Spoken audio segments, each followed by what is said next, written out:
Oke, shalom dan selamat pagi semua dan selamat datang pada hari ini untuk ibadah raya SIB Nilai. Dan saya percaya setiap kita ada sesuatu untuk bersyukur kepada Tuhan. Setiap sepanjang minggu kita lalui banyak ups and downs, namun ada beberapa perkara kita ingin untuk bersyukur kepada Tuhan. There are so many things that we need to thank God for. Dan more than that, we are thankful karena kita semua dapat bertemu pada hari ini untuk ibadah pada hari ini. Dan terima kasih untuk Anda yang join bersama kami. Welcome kepada Brother Tim yang first time join kita, ibadah kita. Welcome Brother Tim. Dan and then I think most of us are yang regular join kita. Welcome dan selamat datang sekali lagi. So, sebelum kita mulai, saya ingin baca dari firman Tuhan dari Efesus 1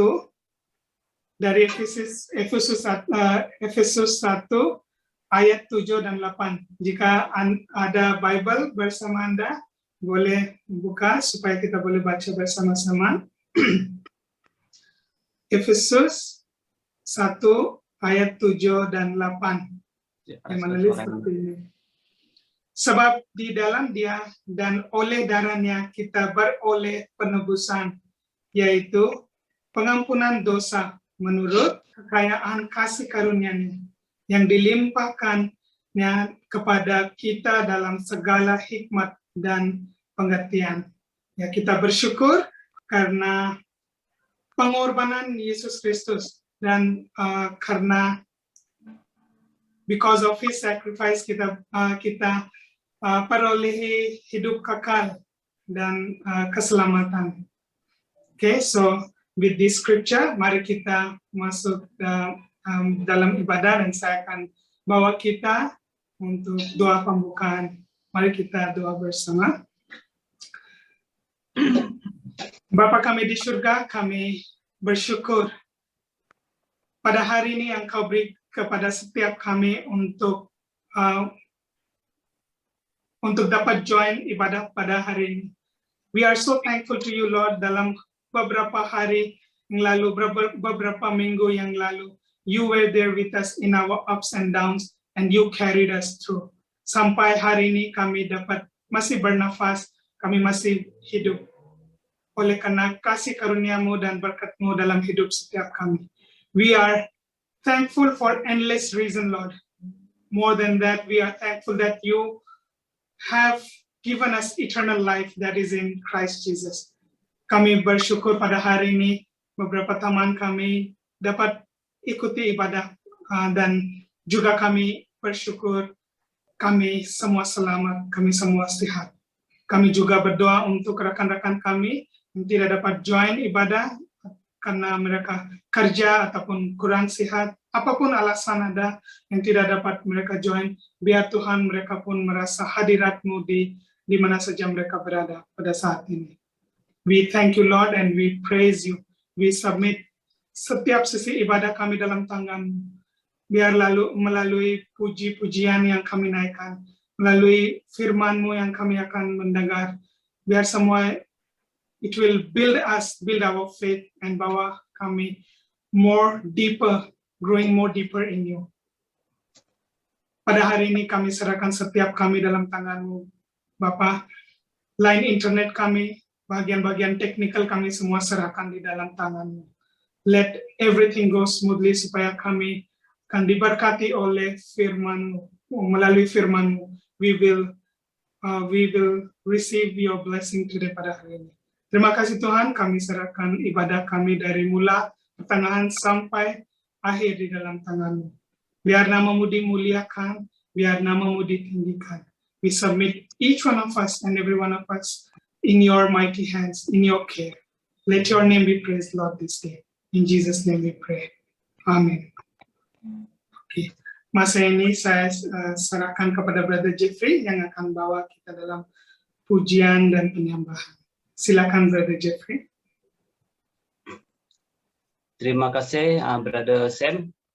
Baik, salam semua jemaat SAB Nilai, apa kabar semua? Boleh bagi good kalau sehat, sikut dulu.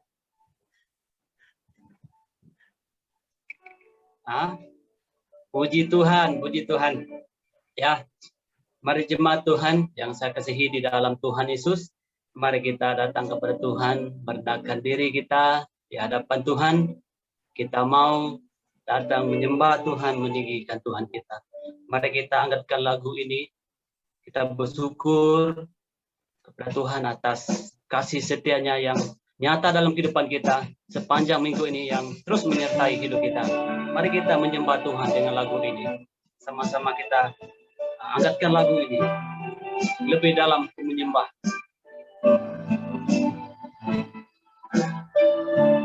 Haleluya Tuhan. Kami datang Tuhan, karena kami mau menyembah-Nya.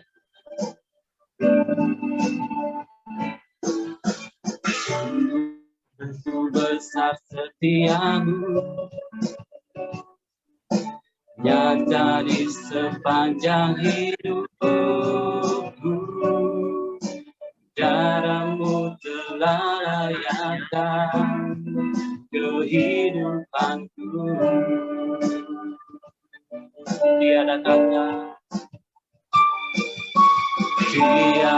kata yang bisa lukiskan indahnya Kau Tuhan. Bagimu segala pujian dan kemuliaan. Ku tinggikan Engkau Tuhan, melebihi segalanya, lebih dalam ku menyembah dalam roh dan kebenaran. Ku tinggikan Engkau Tuhan, melebihi segalanya, lebih dalam ku menyembah dalam roh dan kebenaran selamanya.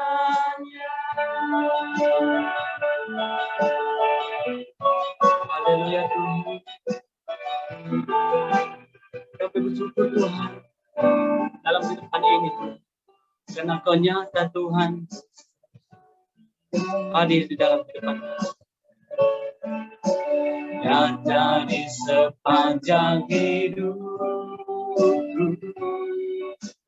darahmu telah layakan kehidupanku. Tiada kata yang bisa, tiada kata yang bisa lukiskan indahnya Kau Tuhan. Bagimu segala pujian dan kemuliaan. Kami tinggikan Engkau Tuhan, ku tinggikan Engkau Tuhan, melebihi segalanya, lebih dalam ku menyembah dalam roh dan kebenaran. Ku tinggikan Engkau Tuhan. Mari kita menyembah Tuhan. Segalanya lebih dalam ku menyembah dalam roh dan kebenaran selamanya.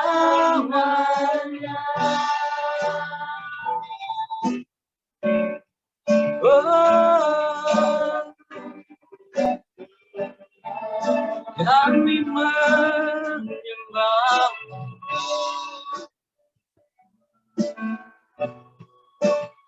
Haleluya.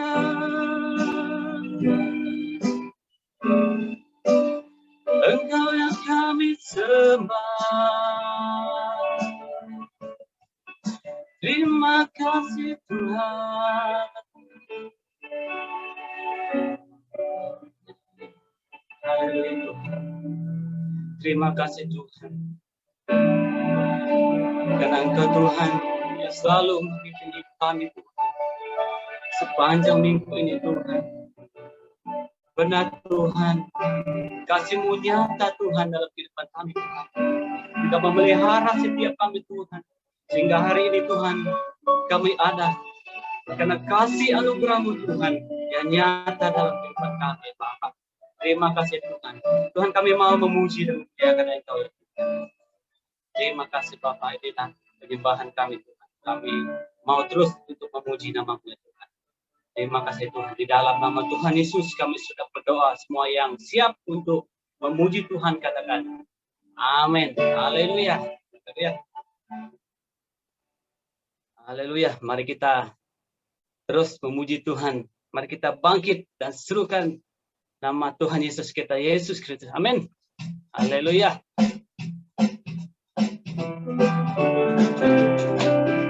Mari gereja Tuhan kita bangkit.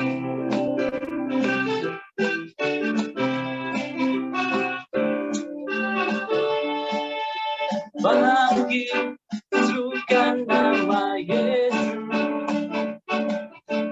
Maju, nyatakan kuasa-Nya. Kita buat hidup sebentar, nyalakan hidup daya dengan kuasa nama-Nya. Bangkit, bangkit, serukan nama Yesus. Maju, maju, nyatakan kuasa-Nya. Kita buat hidup sebentar, nyalakan hidup daya dengan kuasa nama-Nya.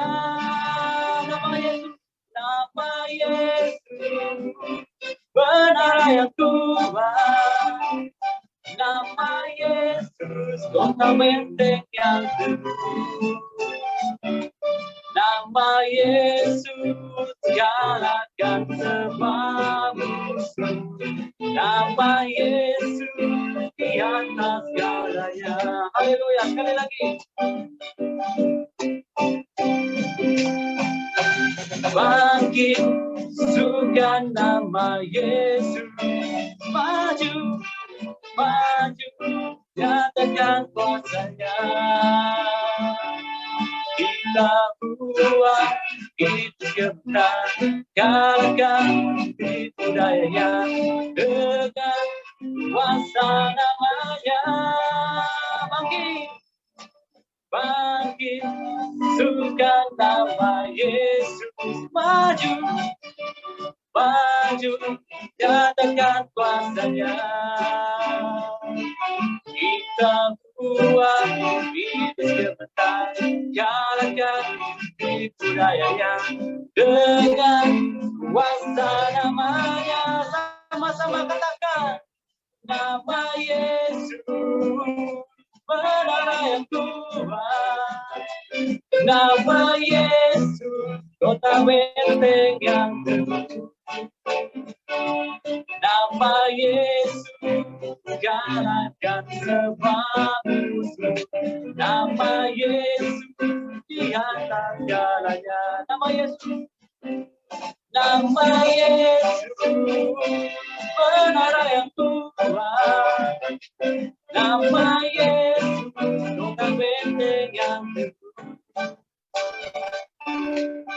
Nama Yesus, galakkan semua musuh.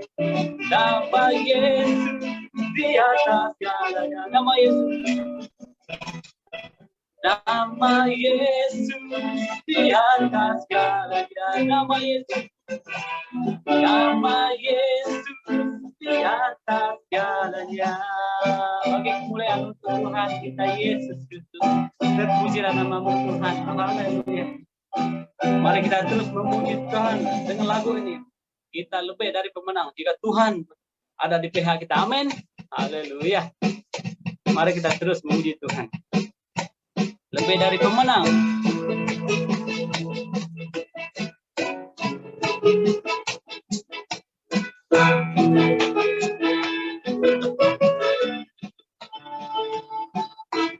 Haleluya.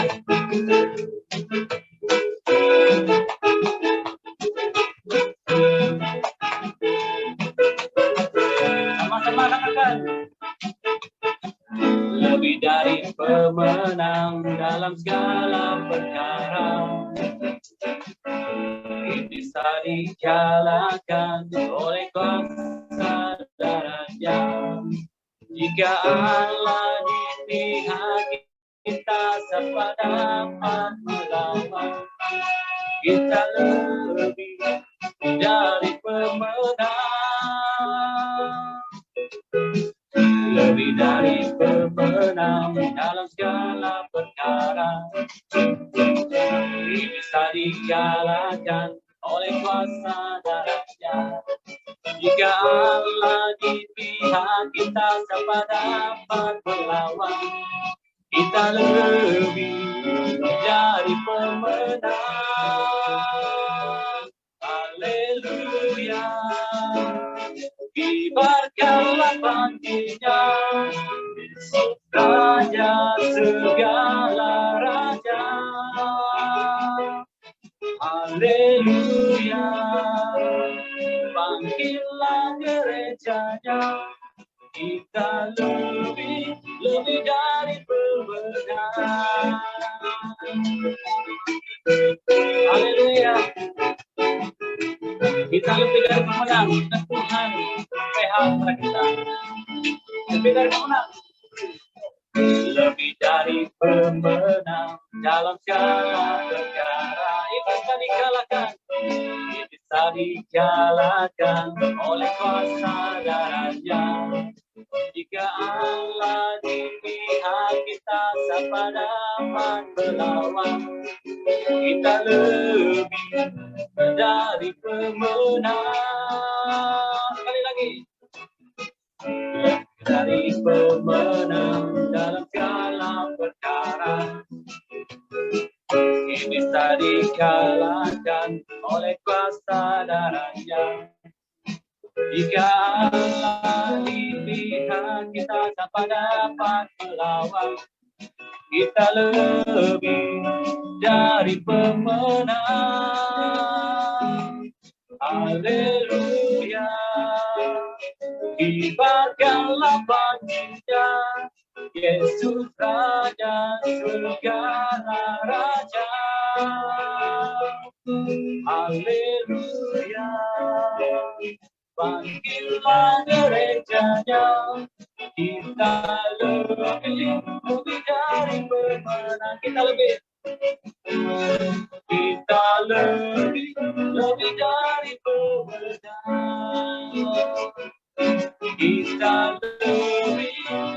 dari pemenang. Haleluya, haleluya. Bagi kemuliaan Tuhan kita Yesus. Haleluya. Haleluya.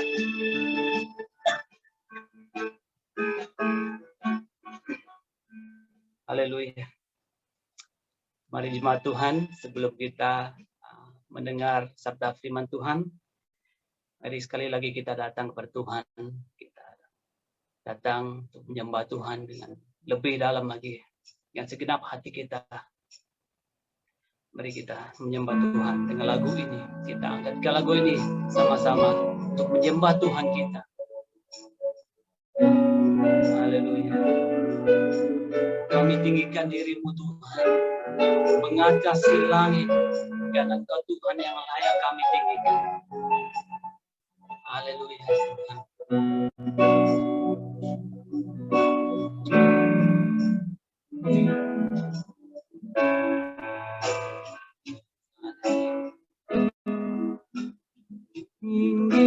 Tinggikan diri-Mu,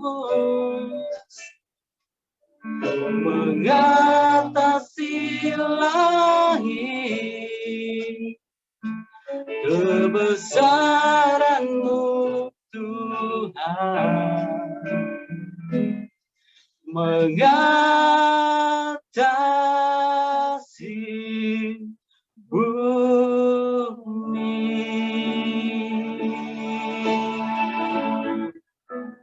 Sama-sama kita katakan bersyukur. Ku bersyukur padamu Tuhan atas kasih-Mu.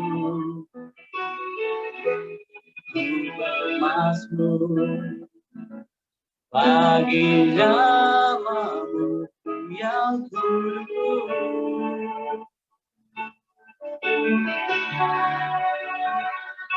Sebab Engkau kebenaran-Mu, padamu percaya. Betapa mulianya Tuhanku, ku rindu menyatakan.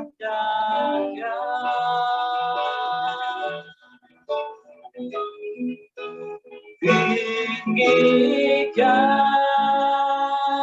diri-Mu mengatasi langit, kebesaran-Mu Tuhan mengatasi bumi. Tinggikan diri-Mu mengatasi langit, kebesaran-Mu Tuhan mengatasi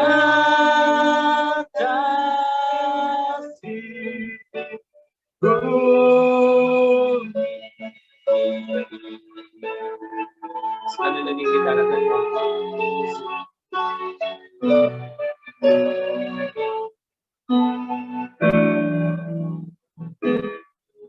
bersyukur padamu Tuhan atas kasih-Mu. Mazmur bagi nama-Mu yang kudus.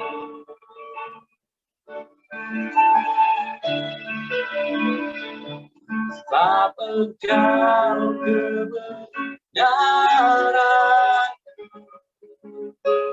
padamu percaya. Betapa mulianya Tuhan, ku rindu menyatakan. Sama-sama kita katakan, tinggikan diri-Mu mengatasi langit, kebesaran-Mu Tuhan mengatasi bumi. Tinggikan diri-Mu mengatasi langit, kebesaran-Mu Tuhan mengatasi bumi.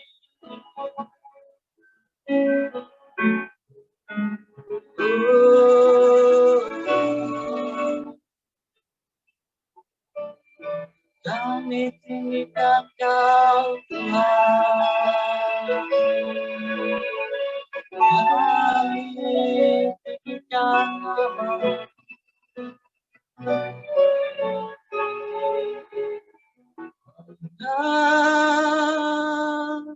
Haleluya.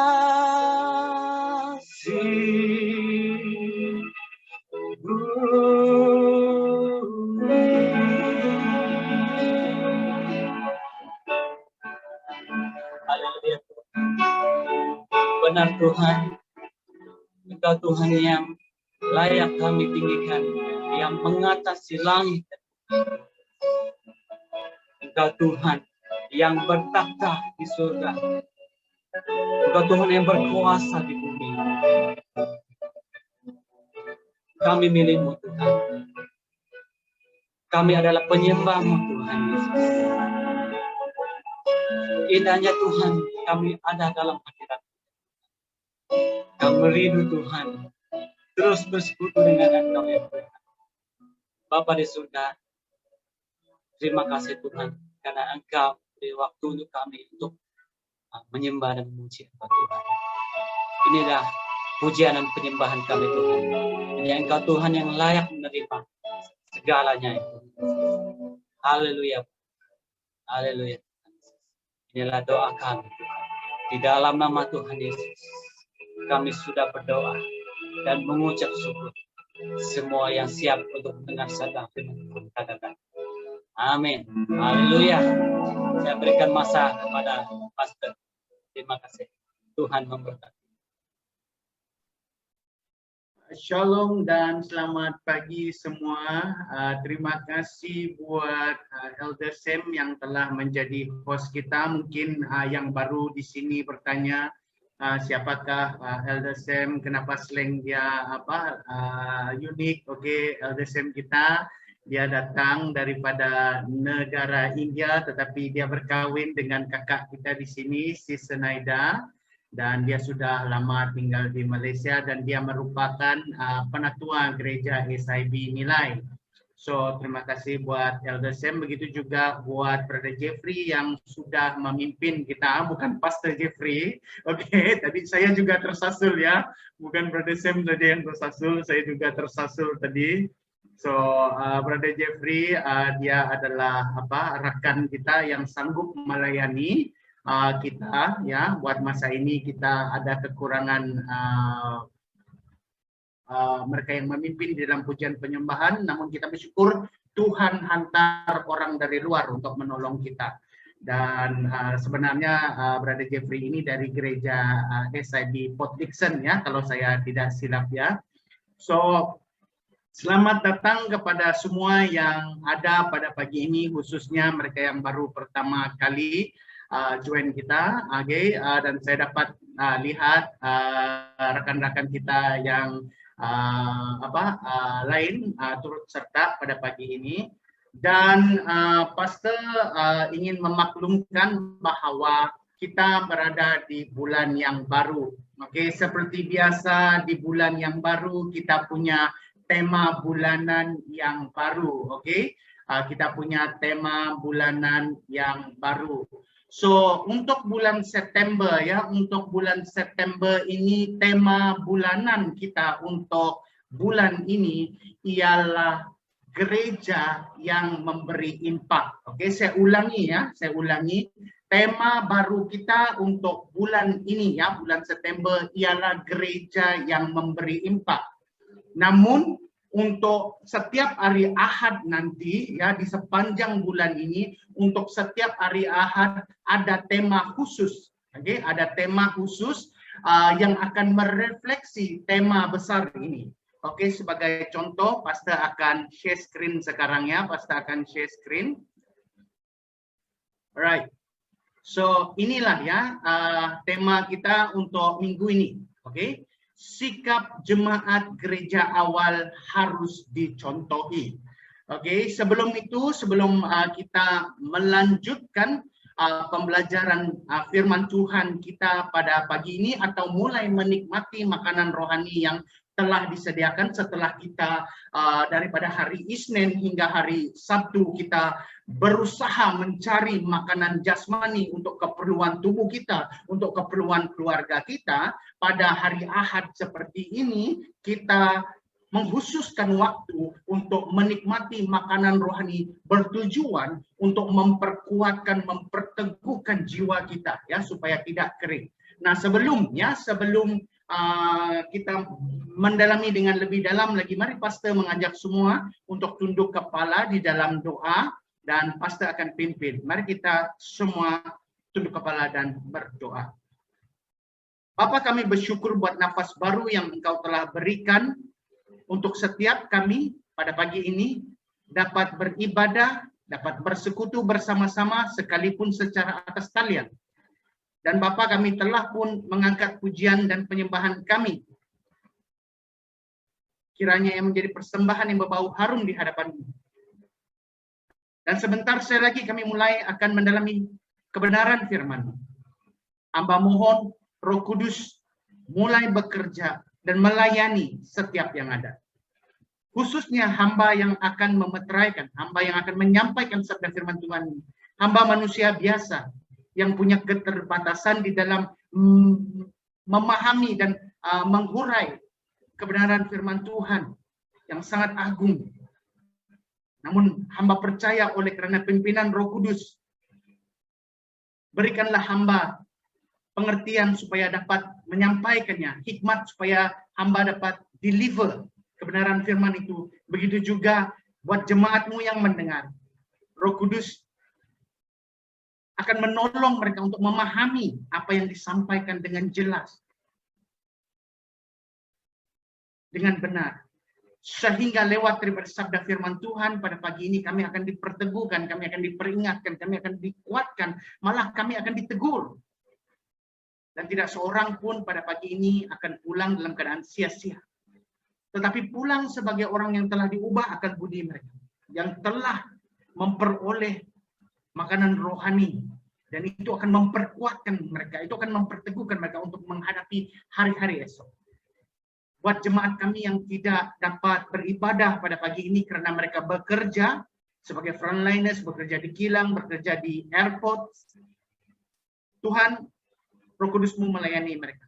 Dan biar esok hari mereka punya kerinduan untuk melihat ulang tayang melalui channel YouTube SIB Nilai. Sekali lagi kami mohon Bapa agar sesi berikutnya menjadi sesi breakthrough, menjadi sesi peneguh untuk setiap kami. Dalam nama Tuhan Yesus kami berdoa. Amin. Baiklah jemaat Tuhan yang saya kasihi, oke. Di sepanjang pastor ke sekolah teologi ya, di sepanjang pastor sudah pergi sekolah teologi, pastor juga pernah melayani ataupun praktikal di gereja yang berbeza-beza.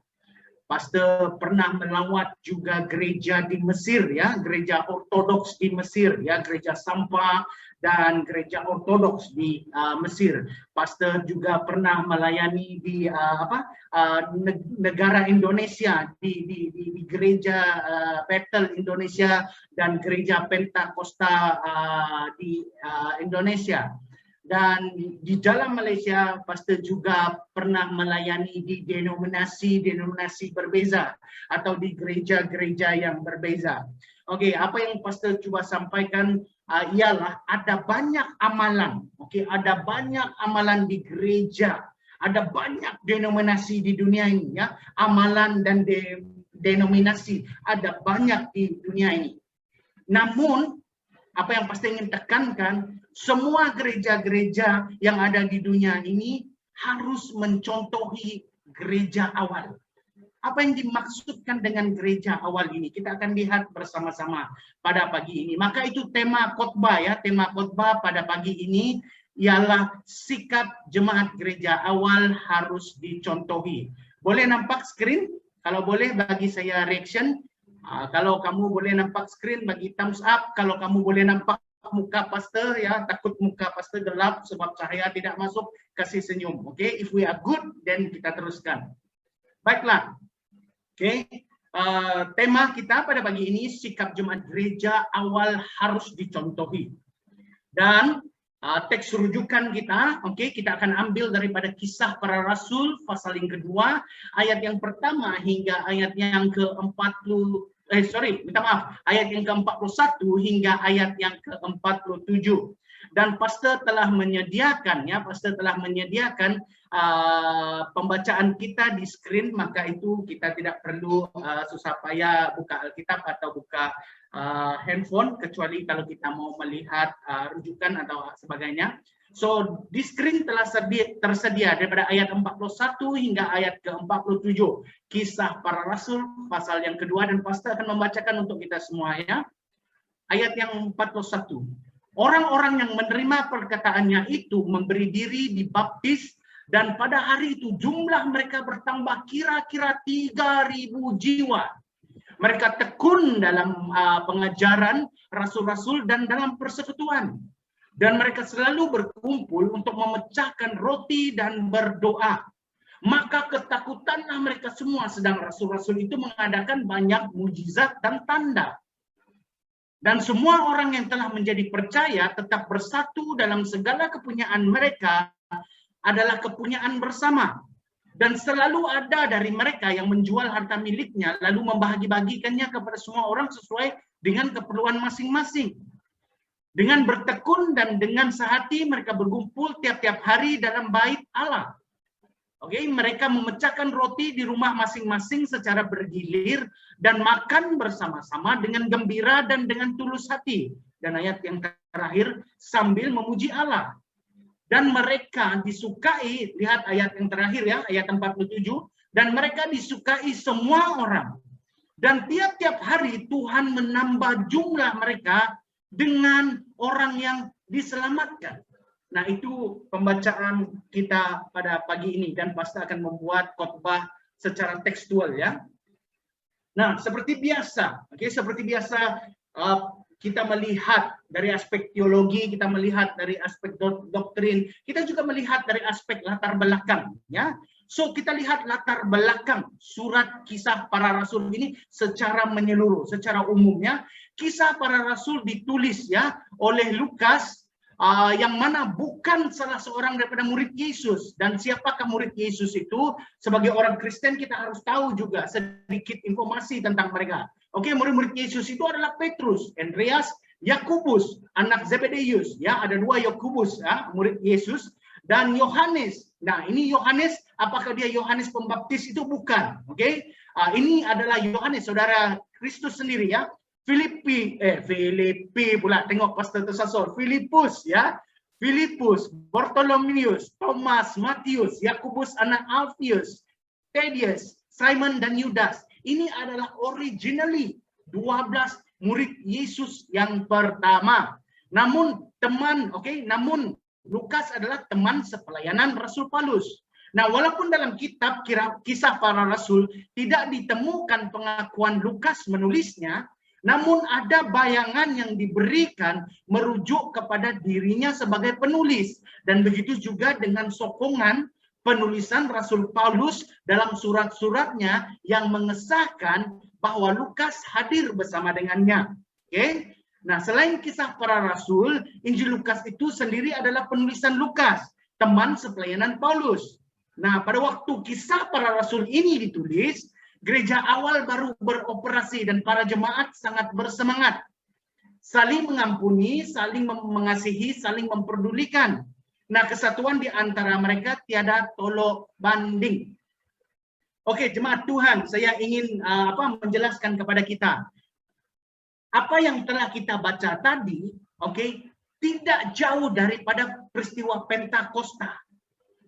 Dan sebelum peristiwa Pentakosta, ini adalah sesuatu yang sangat penting bagi orang Kristen. You must understand the timeline, kata orang. Selepas Yesus ditangkap, dia disiksa. Lepas dia disiksa, dia disalibkan. Lepas dia disalibkan, dia dibangkitkan. Lepas dia dibangkitkan, apa yang terjadi? Yesus melawat pihak-pihak tertentu. Selepas Yesus melawat pihak-pihak tertentu, kemudian apa yang terjadi? Yesus terangkat ke surga, betul? Lepas Yesus terangkat ke surga, apa terjadi? Roh Kudus dijanjikan untuk memimpin orang percaya, betul? Dan terjadilah Pentakosta. Event yang sangat luar biasa itu. Pentakosta. Dan selepas Pentakosta, sebaik saja selepas Pentakosta itu, Petrus mulai berkhotbah.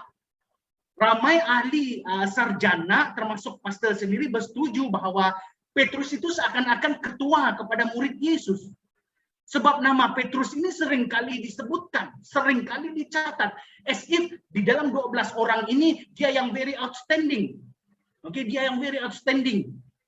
So, bila peristiwa Pentakosta itu terjadi dan sebaik selepas itu Petrus ini mulai berkhotbah dan authority itu diberikan kepadanya. Selepas Petrus berkhotbah, jiwa-jiwa baru dimenangkan.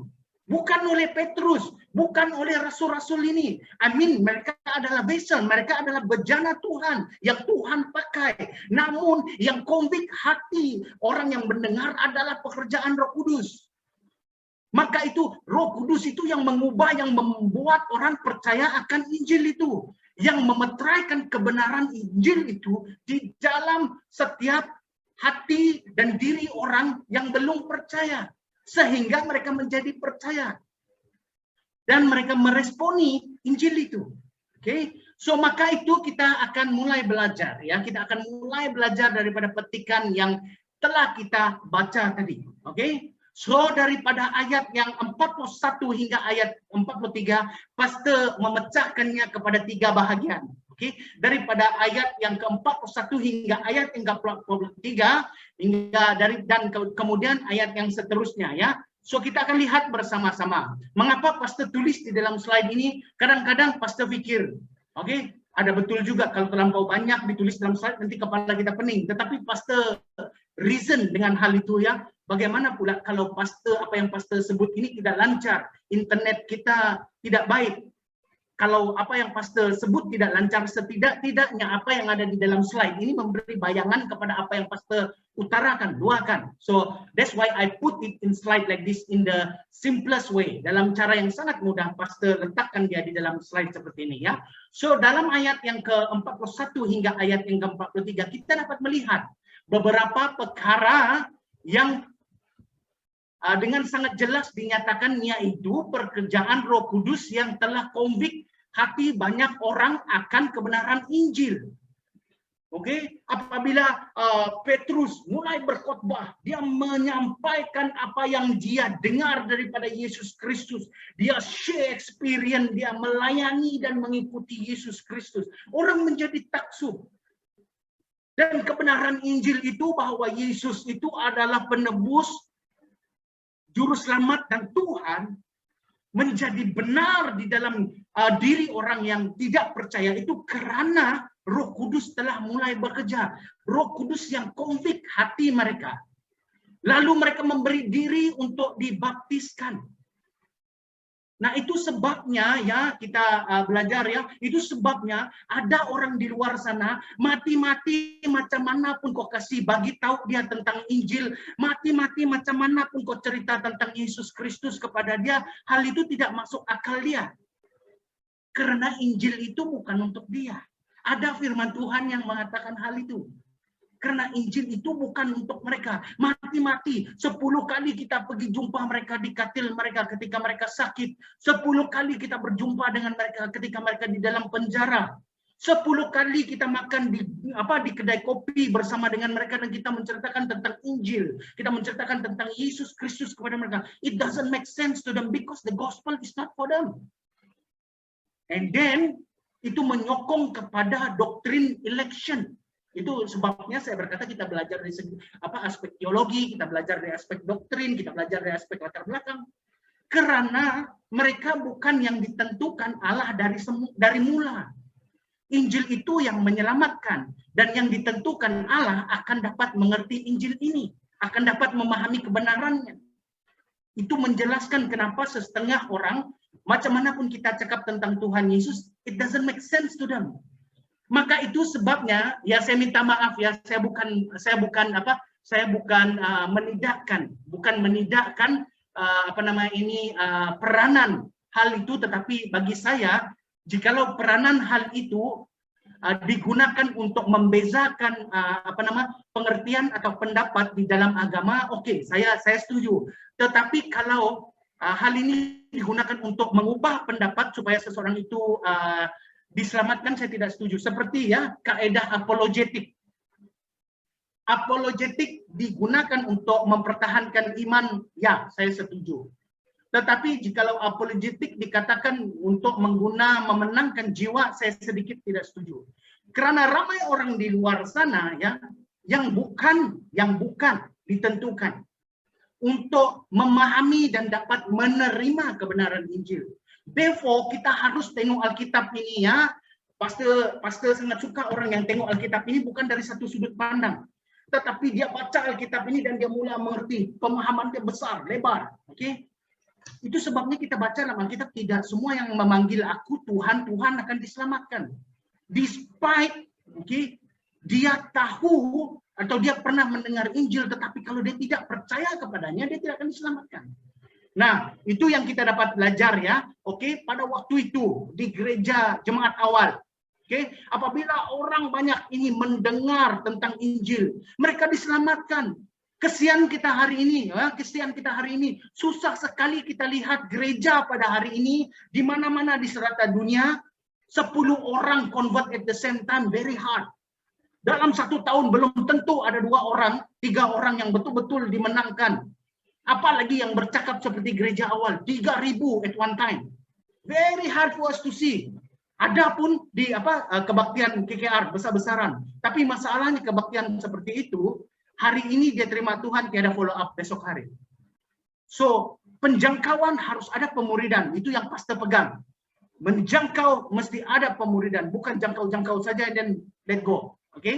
So, di dalam apa yang kita baca tadi, kita dapat lihat penjangkauan dan pemuridan terjadi apabila mereka memberi diri untuk dibaptiskan, apabila mereka memberi diri untuk Yesus Kristus. Mereka mulai tergolong di dalam persekutuan ini, di mana tiap-tiap hari mereka berkumpul, pemuridan. You see? Penjangkauan dan pemuridan terjadi. Itu jemaat gereja awal. Nah, sebagai respon kepada anugerah keselamatan, jemaat gereja awal sangat tekun di dalam pengajaran. Mereka mempelajari firman Tuhan dan mengikuti persekutuan orang percaya atau orang kudus. Yaitu kalau dalam hari ini ibadah doa, kelas pemuridan, kelas pengajian Alkitab dan lain-lain. Dan mereka turut serta di dalam perjamuan kudus ya yang kita selalu adakan. Kalau di SID Nilai kita adakan di ujung bulan. Nah, pada masa yang sama, banyak mukjizat dan tanda-tanda yang telah dilakukan oleh para rasul. Karena Tuhan memang berserta dengan mereka. Kesembuhan terjadi. Keperluan mereka dicukupi sehingga mereka menjual. Karena berkat mereka terima banyak ya, mereka menjual. The more they sell, the more they share with each other, the more they are blessed. That is what God been doing to them in the early church. Dan pemulihan terjadi. Pemulihan terjadi ini dari aspek relationship. Pelepasan ini terjadi. Pelepasan apa, Pastor? Apa ini maksud? Pelepasan daripada kutuk-kutuk, daripada ikatan-ikatan, daripada kerasukan iblis, hantu dan sebagainya. Mereka dimerdekakan di dalam Kristus dan mereka suka hal itu. Mereka seringkali berkumpul bersama. Nah, hal yang kedua yang dapat kita pelajari daripada petikan pada pagi ini, dalam ayat 44 hingga ayat 45, kita dapat lihat mereka saling memperhatikan dan memperdulikan antara satu sama dengan yang lain. Bila ada yang susah dari aspek material, mereka cepat-cepat membantu. Yang susah transparan dan yang lebih senang ikhlas menolong.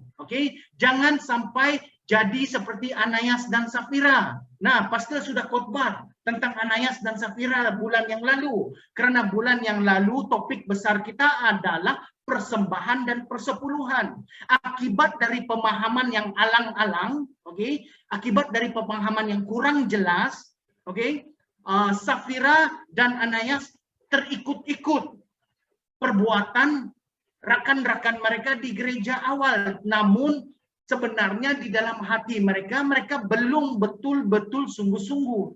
Sehingga apabila mereka nampak rakan-rakan mereka menjual harta, apabila mereka nampak rakan-rakan mereka menolong orang yang lain, mereka buat hal yang sama. Mereka menjual hak milik mereka. Namun apabila mereka melakukan hal itu, mereka tidak melakukannya dengan ikhlas. Mereka lakukannya karena ikut-ikut. Akhirnya apabila mereka berdepan dengan para rasul dan mereka membohongi para rasul, nyawa mereka diambil. Dimulakan dengan Ananias dan kemudian diakhiri dengan Safira. Kedua suami istri ini mati karena membohongi para rasul, membohongi Roh Kudus, membohongi Tuhan. Nah, ini terjadi karena mereka belum sungguh-sungguh. Mereka tidak mengerti, mereka cuma ikut-ikutan. Maka itu saya sangat menghargai. Saya ulang, dengar baik kata pastor kamu. Saya sangat menghargai. Saya akan stop buat apa saya buat. Kalau ada jemaat yang teks saya, kalau ada jemaat yang kalau barbecue, kalau lepak-lepak, jemaat tanya, Pastor Billy, apa tanggapan kamu, apa pendapat kamu tentang hal ini, hal itu. Pastor akan stop. Pastor akan stop immediately dan pastor akan layan. The reason why pastor buat begini sebab pastor hargai masa dan kehendak dan juga curiosity jemaat yang bertanya-tanya kerana hal ini, seperti Ananias dan Safira. Pastor tidak mahu hal ini terjadi. So apabila ada jemaat yang macam mahu tahu, mahu menambah pengetahuan ataupun dalam arti kata yang lain dalam pergumulan tentang memahami sesuatu itu, bila jemaat itu tanya pada pastor, pastor memang akan ambil masa untuk menjawab. Okey, daripada pandangan A, pandangan B, pandangan C. Okey, so kita akan belajar. Ini yang pastor mau. Kita sebagai jemaat, tidak kira pastor, pemimpin pun. Okey, jangan pemimpin menganggap mereka sudah mengerti. Kalau pastor pun masih belajar sampai hari ini, begitu juga pemimpin, begitu juga jemaat. We are all learning. Christianity is huge. Firman Tuhan itu sangat besar. Tiap hari kita belajar dan mendalami. Okey, so kita saling membangun, sama seperti jemaat di gereja awal. Apabila A tidak faham, B akan tolong jelaskan. Apabila B pun tidak faham, C akan masuk dan C akan tolong jelaskan atau membuka perspektif. Itu yang mereka buat di ayat yang 41 dan ayat yang 42 dan ayat yang 43. Dan selain jemaat sikap gereja jemaat awal di gereja sikap jemaat gereja awal, minta maaf Pastor Testasol, sikap jemaat gereja awal. Selain mereka belajar tentang firman Tuhan, selain mereka memperkukuhkan pemahaman mereka di dalam kekristenan, di dalam Injil, di dalam mengikuti Yesus, mereka juga, itu ayat 41 hingga 43, mereka juga memperhatikan soal kebajikan sesama, ya, kebajikan sesama. Itu di dalam ayat 44 dan 45. Tiada istilah pada gereja awal yang golongan kaya duduk di depan, golongan sederhana duduk di tengah-tengah, dan golongan miskin duduk di belakang. Tiada istilah begini. Di gereja awal dulu semua orang sama. Mereka adalah brother and sister in Christ. There's no kasta, tak ada kasta, tak ada status. Everybody is the same di depan mata Kristus dan sesama mereka. Itu sebabnya relationship mereka jemaat gereja awal sangat baik, dan itu sebabnya kita harus mencontohi mereka seperti tema khotbah kita, ya. Dan yang ketiga, hal yang ketiga daripada pembacaan kita tadi, dalam ayat yang ke-46 hingga ayat yang ke-47 pula menceritakan kerinduan mereka, yaitu bertekun belajar firman Tuhan. Mereka berdoa bersama-sama, mereka makan bersama-sama, dan mereka saling membangun. Hal seperti ini di gereja besar sudah mulai hilang, jemaat Tuhan yang saya kasihi. Nanti saya akan huraikan, nanti saya akan jelaskan, ya. Nah, mereka juga disenangi oleh orang lain karena mereka hidup dalam kasih, dalam kesatuan dan dalam Kristus. Nah, sebagai orang Kristen, apabila kita membaca firman Tuhan, mari pastor bukan, lihat ini ya, dan mereka lihat mouse pastor ya, lihat mouse ini. Dan mereka disukai semua orang. Semua orang ini siapa? Yang dalam gereja sajakah? Ataupun orang yang di luar, community yang di luar. Apabila perkataan semua itu digunakan, ianya sesuatu yang menyeluruh. Meaning to say, jemaat gereja awal adalah orang yang disenangi oleh community di sekitar juga, not only among themselves. Nah, ini kebaikannya karena mereka ada kasih di antara mereka. Orang di luar nampak, wow, pengikut Yesus, mereka beza daripada yang bukan pengikut Yesus. Pengikut Yesus, there's something about it. Itu yang kita mau dengar hari ini. Tetapi sayangnya Mahatma Gandhi, Mahatma Gandhi, Brother Sam sangat kenal pribadi ini, ya, Bapak kemerdekaan negara India. Sayangnya Mahatma Gandhi make a wake up call to all Christian in the world. Kalau kamu tidak percaya, nanti habis khotbah ini kamu Google apa kata Mahatma Gandhi tentang orang Kristen. Mahatma Gandhi berkata, I like your Christ, but I don't like the Christian, because the Christian is not like their Christ. Itu menjadi tamparan di muka kita orang Kristen hari ini. Karena kita sudah tidak menjadi seperti orang Kristen yang sepatutnya. Menjadi orang Kristen di gereja awal. Yang penuh dengan kasih. Yang penuh dengan kepedulian. Yang tidak menghakimi. Yang melihat jiwa-jiwa di sekitar kita sama seperti mana Yesus melihat mereka. So what Gandhi said is a strong reminder to us to be different than the world. Oke? Saya pernah berkata, saya tidak hormat kalau ada pemimpin yang di dalam gereja atau di dalam denominasi, saya terus terang kata, yang mengamalkan cara-cara sekuler. Karena kita sepatutnya berbeza. Kita sepatutnya berbeza daripada cara sekuler. Karena kita dipimpin Roh Kudus. Kita ada Tuhan. Kita ada beza dalam hati kita bagaimana kita menguruskan sesuatu itu. Oke? So, itu yang dapat kita lihat. We must go back. Like how the people in the early church behave. How they do things. Ya? Oke? So, mari kita mulai belajar. Seterusnya. Oke, ada 3 sikap nyata yang kita lihat tadi. Yang pertama sekali, mereka tekun dalam iman dan pengharapan. Kita hari ini sebagai jemaat gereja SIB Nilai, gereja jemaat di tempat lain, we all as Christian, sebagai orang Kristen, kita harus tekun dalam iman dan pengharapan. Nah, itu yang dibuat oleh jemaat gereja awal, the people who are living in the early church. Oke, ayat rujukan pastor sertakan Roma 5:35, Ibrani 12:1, Yakobus 1:12. Anda boleh rujuk Alkitab. Oke, jemaat boleh rujuk Alkitab sekarang kalau ada. Semua ayat-ayat ini mendorong kita untuk terus tekun dalam iman dan pengharapan. Itu pastor cakap. Orang yang mula-mula bersemangat dalam iman dan pengharapan mereka, tapi lama-kelamaan makin malap, iman dan pengharapan mereka perlu kembali mencari wajah Tuhan. Perlu kembali mencari wajah Tuhan. Dalam iman dan pengharapan kita ada up and down. Dalam kerohanian kita ada up and down. Itu tidak dinafikan. Satu saja pastor pesan. Jangan menjual imanmu.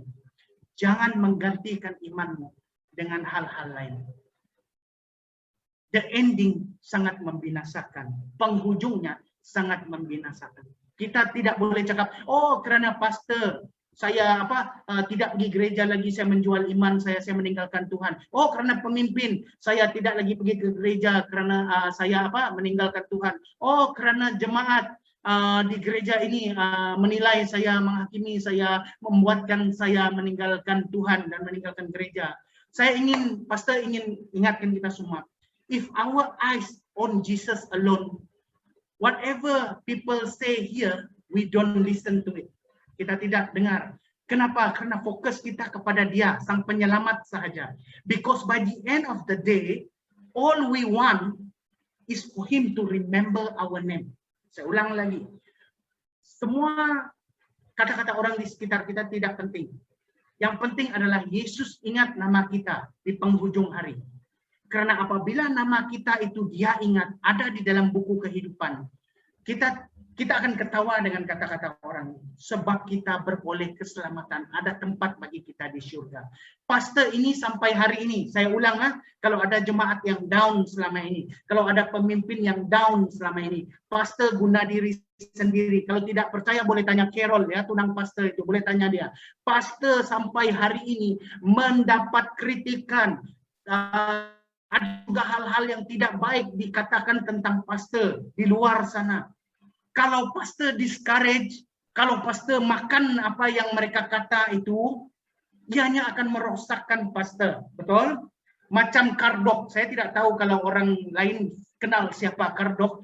Saya bukan mau promosi dia, tetapi punchline dia. Oke, punchline. Racun itu nyata. Betul, racun itu nyata.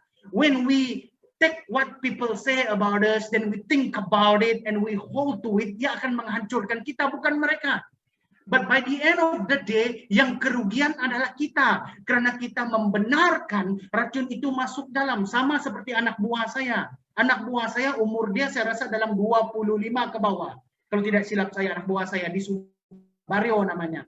Dia juga pernah berkata, Uncle, if we let the poison into our head, then it will poison our heart. When it poison our heart, we will die because of what people say, because we allow the poison to go in us. But if we don't consume it, we are okay. Ini jemaat Tuhan. Jangan kita menjadikan alasan-alasan di sekitar kita sebagai the reason why we pull back. But we must see Christ as the center, as the focus. Yang kedua, sikap yang kita lihat tadi, ya, ialah peduli akan satu sama dengan yang lain. Itu sikap mereka di gereja awal. Oke, sebagai contoh, saya guna sebagai contoh sahaja, ya. Oke, si A, dia akan telepon si B, B, kau oke ke hari ini? Apa kabar? Sudah berdoa kah? Sudah makan kah? Sudah mandi kah? You know? Cukupkah keperluan kau? Kalau kau kurang beras, kau cakaplah, nanti aku hantar beras kita share lah, Pak. Itu yang mereka buat, jemaat gereja awal. Oh, di tempat kau ada durian kah? Oh, di tempat aku belum durian. Kalau boleh kau kasih lalamuf lah, itu durian di sini. Kau kasih kirimlah pakai ninja, ya. Nah, ini sikap jemaat di gereja awal, yang mereka peduli antara satu sama dengan yang lain. Oke? Mereka memperhatikan antara satu sama dengan keakraban mereka sangat kuat. Dan kita dapat lihat dalam Alkitab 1 Petrus pasal yang keempat ayat yang ke-9, Galatia pasal 6 ayat yang kedua, Filipi pasal 2 ayat yang 4. Menyeru kita, mendorong kita untuk peduli akan satu sama dengan yang lain. Nah, maka itu pastor harap, jangan di dalam kita menjadi jemaat satu gereja kita suam-suam kuku. Bila ada hal serius baru kita peduli. Tetapi kalau tidak ada hal serius, kita diam di penghujung corner, ya. Jangan begitu. We are one family in Christ. Oke, sebelum kita dapat menjadi sebahagian keluarga besar di surga nanti, apa yang ada di dunia sini adalah tes untuk kita, adalah praktikal untuk kita. Betul? Kalau di surga nanti kita sudah menjadi saudara dan saudari dalam Kristus. Ketika saya berhujung minggu di rumah saudara, hujung minggu yang lalu ada soalan bertanya, kalau di surga apakah kita masih ingat orang yang ada di surga? Ataupun kalau kita di surga nanti apakah masih ada status suami istri? Pastor ingin bagi tahu kalau menurut Alkitab, kalau di surga nanti adakah suami istri? Adakah mama bapak? Dalam Alkitab hanya mengatakan dalam doktrin end times, ya, end times, eskatologi, ya, di dalam doktrin eskatologi mengatakan dalam Alkitab, kitab Wahyu mengatakan we are brothers and sisters in Christ. Itu bermaksud tiada lagi status suami istri. Kita adalah adik-beradik di surga. Nah, hal ini boleh kita jelaskan dengan lebih dalam, tapi itulah tujuannya kita duduk di kedai kopi, bukan di khotbah seperti ini, ya. Kalau mau tahu tentang hal itu, ya jumpalah pastor. Bagi yang di Negeri 9, puji Tuhan dapat dine in, tapi pelan-pelan, 2 dos, ya, 2 dos. Pastor murah sedikit, ya. So yang ketiga, saling terbuka dan hidup dengan kasih. Itu yang terjadi kepada jemaat di gereja awal, hal yang dapat kita belajar. Mereka saling terbuka. Oke, brother James, boleh datang bawa bini, bawa anak kau makan di rumahku sambil kita berdoa. Sis Jamila, mana boleh sebut? Sis Jennifer Lopez. Saya guna nama luar.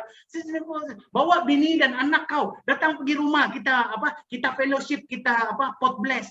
Sambil kita pot bless, sambil kita makan, sambil kita berdoa, sambil kita fellowship. Itu yang jemaat di gereja awal buat. Karena ada trust between mereka, karena ada kepedulian, karena mereka mengerti bahwa mereka adalah satu keluarga dalam Tuhan, relationship itu terjadi. Sayang hari ini, ya nanti Pastor akan jelaskan. Sayang hari ini, Pastor memang sedih. Sayang hari ini, Pastor guna ya tuh. Oke, kita lihat ya slide ini. Note, pemimpin jemaat gereja yang tidak memiliki sikap-sikap di atas cenderung bersifat individualistik, sangat menghakimi dan mudah tercicir dari persetujuan orang percaya atau gereja. Mereka menjadi sangat fragile. Oke, so itu adalah 3 sikap nyata yang kita lihat tadi. Nah, big question. Oke, big question. Di sini yang paling pentingnya, mengapa kita perlu mencontohi sikap gereja awal? Why? Tuhan senang dengan gereja awal. Tuhan senang dengan sikap mereka. Maka itu apa yang mereka lakukan berhasil. Mereka diberkati. Coba kamu tanya, adakah pemimpin gereja yang tidak terasa kalau gereja dia makin kurang orang? Tiada jiwa baru diselamatkan dalam tahun itu. Kalau ada, saya minta pemimpin-pemimpin untuk merefleksi dan buat koreksi diri. Cari Tuhan. When your church is, getting smaller, when there is no new soul, new believers dimenangkan dalam 1 tahun itu, if they are alright with it, koreksi diri. Itu teguran pastor. Untuk kita semua juga jemaat Tuhan. Bagaimana mungkin kita boleh oke kalau kita sadar bahwa tiada jiwa baru, tiada new believers. Sedangkan Injil itu, mandat itu untuk kita. Itulah purpose gereja. You see? Nah, mengapa kita perlu mencontohi sikap jemaat gereja awal? Yang pertama sekali, jemaat gereja awal merefleksi arti sebenar keluarga Allah. Oke? Banyak gereja hari ini menjadi sangat individualistik, berpuak dan bersyarat. Maksudnya menjadi individualistik, Pastor. Saya pernah, macam saya cakap, saya pernah praktikal di gereja besar, mega church. I can show you the CV. Tetapi apa yang pastor perasan, apabila sama-sama pergi sembahyang hari Minggu, kita tahu kita sedang menuju ke lantai 4, ke tingkat 4. Masuk dalam lift tidak bertegur. Tiada pun, shalom, how are you, good morning, how you been doing. No. Jemaat sudah menjadi sangat individualistik. Keluar daripada kereta, masuk dalam lift, menuju ke lantai, don't say anything in the lift. Masuk dalam gereja, duduk, bawa keluarga dia, duduk di satu corner ataupun di satu tempat di mana dia rasa sesuai, memuji Tuhan, menyembah Tuhan. Selepas itu, bila mereka berkata, okay, let's do the closing prayer, pastor memberkati, dan after pastor memberkati, mereka keluar. Tiada salam-salam antara satu sama lain, tidak kenal-kenal. Keluar masuk lift, turun, tidak bercakap dengan orang dalam lift. Tidak bercakap, not all. Okay, pastor bukan pukul rata ya, tidak semua, tapi ini yang pastor lihat. Nah, di dalam setengah gereja di luar sana ada yang berpuak, oke, yang berpuak. Grup E ini adalah orang yang menyokong parti Ahem. Grup B ini adalah grup yang menyokong parti Ahem. Di dalam gereja pun mereka tidak dapat duduk sama. Mereka duduk satu tempok. This is what happened in the church today. Pastor cakap apa yang pastor lihat di luar sana. Itu pasalnya kenapa khotbah kita ini pada hari ini mengajak kita untuk melihat, mencontohi orang di gereja awal. Family in Christ. Nah, dan ada yang bersifat apa? Bersyarat. Oke, kalau kamu mau jadi member church kami, kamu harus alim, kamu harus berpakaian kemas, kamu harus menjaga tata tertib dan sebagainya. Ada syarat untuk seseorang itu menjadi member dan ataupun ada syarat untuk seseorang itu masuk gereja. Pengertian gereja itu sudah hilang. Ia menjadi satu klub. Ini teguran pastor hari ini ada sedikit tajam. Menjadi satu klub. Hanya untuk orang yang bersih penampilan, hanya untuk golongan. Itu syarat-syarat klub, betul? Siapa ada join klub tertentu, ada syarat yang diletakkan. Gereja bukan menjadi gereja menjadi klub. Tetapi bukan itu yang terjadi kepada gereja jemaat awal. Whoever you are, if you think you want to find Jesus, come.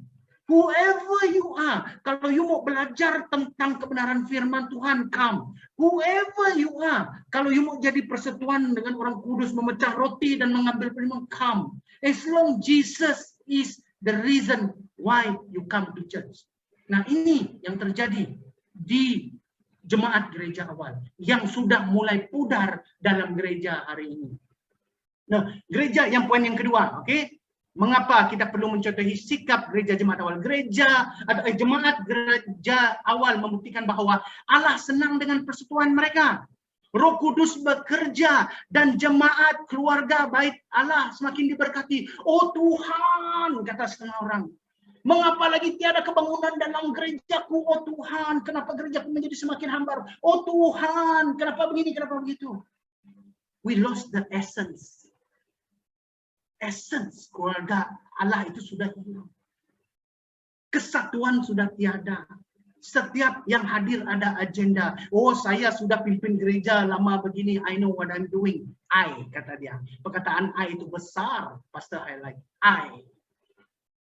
Tiada lagi, oh Tuhan, apakah kehendak-Mu? Oh Tuhan, ajar kami Tuhan untuk memperkembangkan tempat-Mu ini. Ajar kami Tuhan untuk berani keluar menginjil. Ajar kami Tuhan, jangan jadi self-centered walaupun mulut kami kata kami rendah hati. Tuhan tahu bila kita rendah hati. Tuhan tahu bila kita tolak agenda. Oke? So, gereja jemaat awal, Tuhan sangat senang dengan mereka. Karena apa? Semuanya tentang Christ-centered. Dalam bahasa teologinya Christocentrik. Oke, saya perkenalkan terms ini. Apa yang dilakukan oleh jemaat gereja awal semuanya Christocentrik. Tidak ada experience saya, tidak ada pengalaman saya, oh saya lebih dulu. No. It's all Christocentrik. This why mereka berkembang 1 hari 3.000 jiwa. Hari ini susah-susah tengok 1-2. Gereja awal 1 hari 3.000 jiwa. That's why saya kata kita perlu, ya kita semua perlu untuk mencontohi. Pastor perlu mencontohi. Oke, saya ulang supaya tidak ada yang kata pastor ini menembak kami. Tidak. Pastor sendiri pun perlu belajar daripada jemaat gereja awal. Pemimpin pun perlu belajar dari jemaat gereja awal. Jemaat sesama jemaat pun perlu belajar daripada jemaat gereja awal. We all need to learn from them. Oke. So, yang ketiga, sikap jemaat gereja awal membuatkan mereka sangat disenangi oleh orang lain. Oke, bukan hanya orang percaya. Sehingga mereka terdorong untuk datang beribadah, datang ke bait Allah, dan akhirnya dimenangkan, dibawa pulang dari jalan yang sia-sia. Nah, jemaat, attitude atau sikap jemaat gereja harus betul. Nah, banyak kita dengar orang berkata, oh tidak mau saya pergi gereja itu, di dalam sana banyak orang Farisi. Bukan di gereja kita, tapi di luar sana ya, di luar sana. Pastor sendiri banyak dengar. Di luar sana, Malaysia ini besar, pastor dengar, oh tidak mau saya pergi gereja itu, dalam sana banyak orang Farisi. Kenapa? Baru saya masuk pintu sudah dia melirik mata, dia melihat saya dari atas sampai bawah. Pastor tidak nafikan hal ini terjadi. Tetapi ada 2 aspek yang kita perlu lihat di sini ya. Pastor pesan jangan menghakimi. Dan kepada yang datang jangan terlampau sensitif. Oke, pastor harus seimbang. Oke, bagi yang ada dalam gereja kita jangan menghakimi mereka yang masuk. Lihat mereka seperti orang yang memerlukan dokter, dan dokter itu adalah Yesus. Dan bagi yang terluka, bagi yang sakit, jangan terlampau sensitif.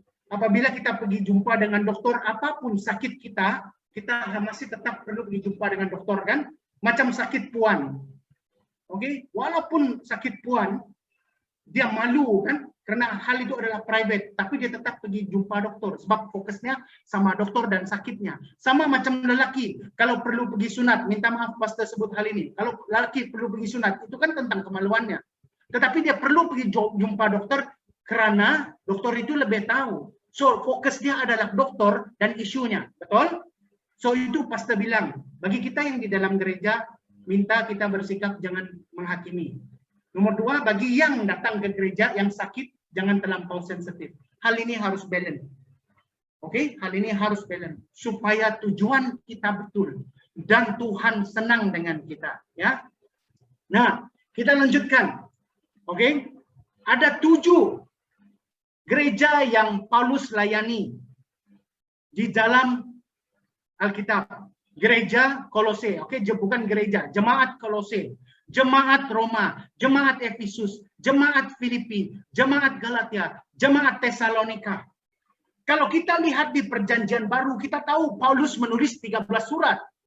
Namun ada 7 jemaat yang dia layani. Dan di antara semua 7 jemaat ini, yang paling bermasalah, yang paling ada pepecahan, yang paling tidak sekepala adalah jemaat di Korintus. Kalau kamu lihat seperti pastor cakap, oke, kita harus mendalami Alkitab itu sungguh-sungguh dan melihat dari perspektif yang besar. Kalau kamu lihat bagaimana Rasul Paulus menulis surat kepada jemaat Kolose, Roma, Efesus, Tesalonika, Galatia, dan Filipi, bahasa dia sederhana. Bahasa dia dengan kata orang ada alunan. Tetapi kalau kita lihat bagaimana Paulus menulis surat kepada jemaat di Korintus, dia menulis dengan nada yang tinggi. Dia menegur mereka dengan cara yang sedikit kasar. Ini adalah karena jemaat di Korintus, mereka tidak memiliki sudah sikap-sikap jemaat gereja awal. Malah mereka bercanggah dengan sikap-sikap jemaat di gereja awal. Maka itu untuk menjadi gereja yang mengimpak, oke, tema besar khotbah kita bulan ini, orang di dalam gereja itu juga harus dalam kondisi yang baik, yang betul. Bermula dari pastor sendiri, oke, sebagai pemimpin teratas, kemudian kepada pemimpin dan jemaat yang lain. If we have a harmony church, if we have a loving church, if we have an understanding church, many will walk through that door. Walaupun mereka datang dan pergi. Ya, pastor, kita di gereja SIB nilai ini biasalah pelajar-pelajar dan orang datang sini, mereka datang untuk 3-4 tahun. Okay? 3-4 tahun. Kemudian mereka akan balik tempat masing-masing. Ya, no problem. Pastor sudah sedia maklum, kita semua sudah sedia maklum bahwa gereja kita adalah payung kepada ramai orang yang datang ke nilai. Dan kita harus terima hakikat bahwa they will come and go. Despite itu, kita masih harus jadi gereja yang very welcoming, very understanding. Nah, itu jemaat Tuhan yang harus kita pelajari. Dan pastor sedia maklum, ada salah seorang daripada jemaat kita hari ini, dia akan pulang ke Sarawak, dia akan transfer ke Sarawak, tapi nanti biar dia sendiri yang kasih tahu kita lah ya. Ada satu jemaat kita yang baru join kita, tetapi mungkin karena dia ditransfer balik, dia pulang ke Sarawak hari ini, oke? Biar dia sendiri yang bagi tahu kita lah. So, kita sudah lihat 7 jemaat yang Paulus layani, gereja Korintus yang sudah hilang esensi gereja awal. Dan pasti ingin peringatkan kita semua pada pagi ini ya, pasti ingin peringatkan menurut Nicky Gamble, oke, kalau siapa yang tahu Alpha Course, pastor dengan Carol sudah ambil Alpha Course ketika kami praktikal di Pulau Pinang di gereja Metodis ya, waktu pastor dengan Carol praktikal di gereja Metodis di Pulau Pinang, kami sudah ambil Alpha Course. Oke, Nicky Gamble adalah pioneer ataupun orang yang memulakan Alpha Course itu ya. Dan dia berkata, churches are not museum that display perfect people. They are hospital where the wounded, hurt, injured, and broken find healing. Oke, pastor terjemahkan di dalam bahasa Malaysia, gereja bukan museum untuk mempamerkan orang yang sempurna. Betul. Gereja ialah sebuah hospital di mana yang terluka, yang cedera, dan yang patah hati mencari penawar. Oke, itu kata Nicky Gamble. Tapi pastor mau tambah satu lagi quote. Selalunya yang masuk gereja mereka kata, aduh, saya rasa macam dihakimi oleh khotbah pastor. Saya rasa macam dihakimi oleh nasihat-nasihat para pemimpin. Saya macam rasa dinilai oleh kata-kata jemaat di sekitar. Sekejap ya. Ubat yang kita makan itu tidak manis. Dia pahit. Namun dia menyembuhkan. Apa yang pastor bicarakan kalau dia dari Alkitab, itulah yang Tuhan mau kita paham, kita pegang dan kita refleksi. Firman Tuhan ini yang mengubah kehidupan kita, jemaat Tuhan yang pastor kasihi ya. Firman Tuhan yang mengubah hidup kita, yang mengubah perspektif kita. Firman Tuhan. Apabila kita sudah mengerti firman Tuhan, nah mungkin khotbah pagi ini sudah buka minda kita. Oh, now I understand. We lost the essence of the first church. Sudah tiada lagi, gereja kita sudah menjadi gereja yang seperti mendambakan program. Ada banyak gereja di luar sana yang program, full of program. Tetapi mereka sangat-sangat individualistik. Susah sekali kamu tengok mereka contact one another. See? Hilang esensi gereja awal. Oke, ini adalah Andrew Child. Saya suka beliau. Oke, saya sempat webinar dengan beliau waktu saya belajar di STM. Beliau adalah seorang hamba Tuhan dan khotbahnya adalah melalui art seperti ini, melalui komik seperti ini. Ya, khotbah dia walaupun singkat tetapi sangat menyentuh. Anda boleh cari dia di Facebook. Mungkin Anda pernah nampak orang share ya, orang share kartun ini ya. Ini adalah karya beliau. 100% karya beliau. Khotbah di dalam bentuk seni yang seperti pastor pernah katakan, hari ini orang berkhotbah secara digital melalui sajak, melalui puisi. Yang ini melalui art. Oke? Nah, apa kita pikir dan apa yang Tuhan mahu? Sedikit reminder kepada kita. Oke, loving God doesn't mean berteriak sama Tuhan, I love you Lord, I love you Lord, I love you Lord. Oke, sebab ada ayat ya, pastor ulang lagi. Tidak semua yang berkata Tuhan, Tuhan akan diselamatkan. That gave us clue. Itu memberi kita bayangan. Tetapi apa yang Tuhan mau daripada kita? Apabila ada orang ditindas seperti ini oleh seorang pembuli yang besar, kita maju. Karena kita tahu mereka lemah. Kalau ada kampung yang ditindas oleh orang-orang tertentu, kita maju. Oke.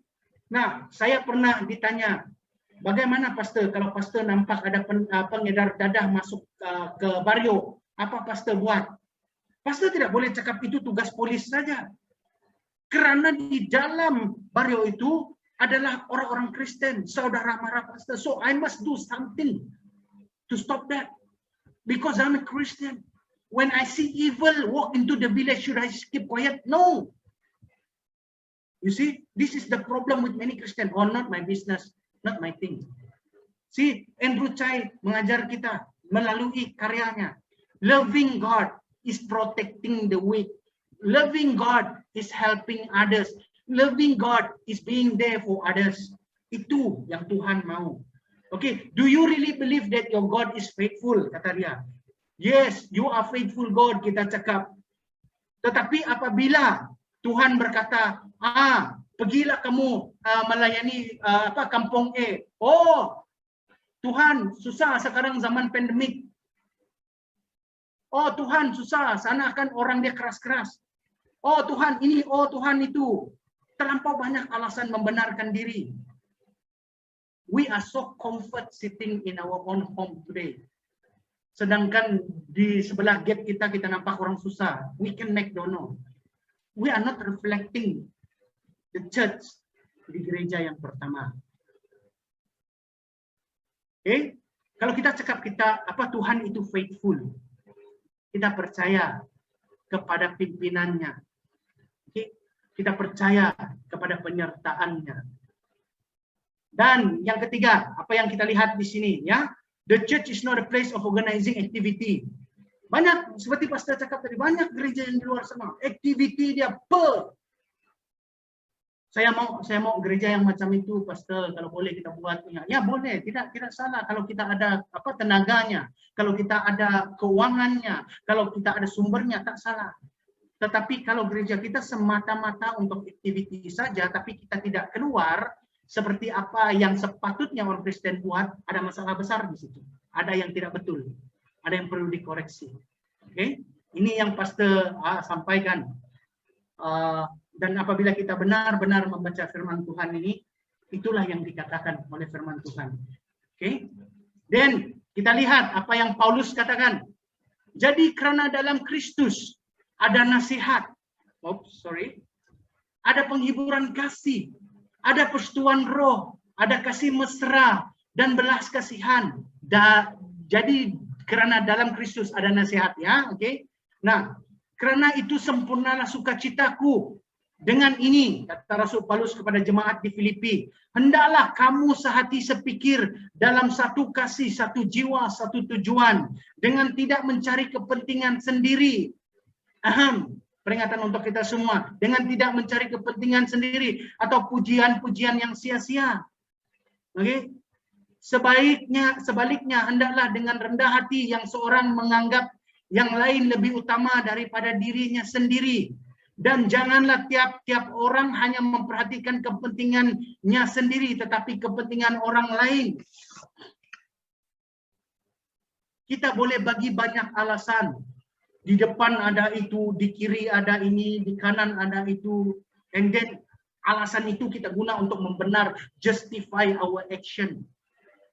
But then again, kalau orang lain boleh buat, ya hanya sesuatu peringatan bagi kita. Kalau gereja lain boleh buat, ini sesuatu peringatan bagi kita. Kalau pastor lain boleh buat, itu ada peringatan bagi kita. Ada banyak hal yang harus kita lihat. Okay? So Paulus dia mengajar jemaat di Filipi, dia mendorong jemaat di Filipi, stay united, be one, katanya, be one. See the flock, see the people like how Christ see them.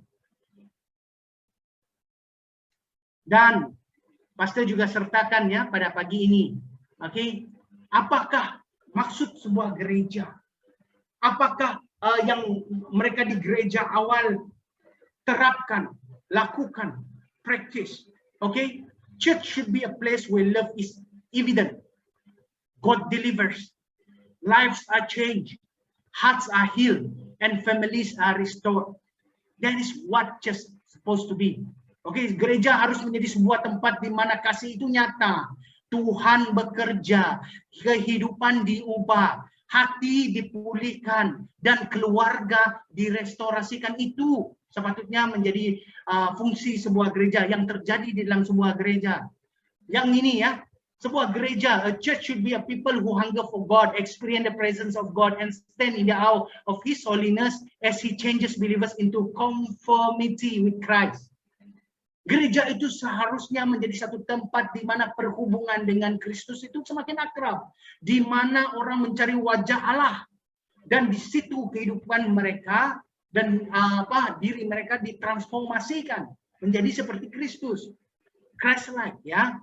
Yang ketiga, the church should be a place where people can be free to say that they are sinners. Maksud Timothy Keller, salah seorang pengasas The Gospel Coalition. Saya banyak baca buku dia juga. Di gereja seseorang itu boleh berkata, ya Tuhan, aku berdosa, aku salah, dan aku perlukan pengampunan daripada Engkau. Aku perlukan perubahan yang daripada Engkau. Tanpa ada orang kiri dan ketawa, ya, ataupun tanpa ada orang kiri dan karena melihat dengan lirikan mata yang tidak cantik. Itu maksud Timothy Keller. A church should be free for a sinner to come and kneel down in front of God. Jangan jadi orang Parisila, kata teman-teman yang lain. Okay? Kita ini pun saya pastor sendiri pun belum tentu sempurna. Pemimpin pun belum tentu sempurna. Jemaat biasa pun belum tentu sempurna. We are all still, dalam perjalanan menuju kepada kesempurnaan itu, seperti pastor selalu ajar kita. So bila kita masuk ke dalam gereja, lihat semua orang sebagai orang yang memerlukan doktor. Mungkin si A sakit kepala, si B sakit lutut, si D sakit pinggang, si F sakit belakang, dan sebagainya. Doktor dia adalah Yesus, ya. Nah, if a person does not love church, they don't love Jesus. Body Bochum, Oke, ini adalah seorang pengkhotbah yang sangat vokal, ya, sangat straight, body vocem. Dia berkata, kalau seseorang itu tidak mencintai gereja, dia tidak mencintai Yesus, karena Yesus adalah kepala gereja. Oke, so kita sudah hampir tiba di penghujung khotbah kita pada pagi ini, jemaat Tuhan yang saya kasihi. Oke, saya pastor quote ya, Kevin DeYoung.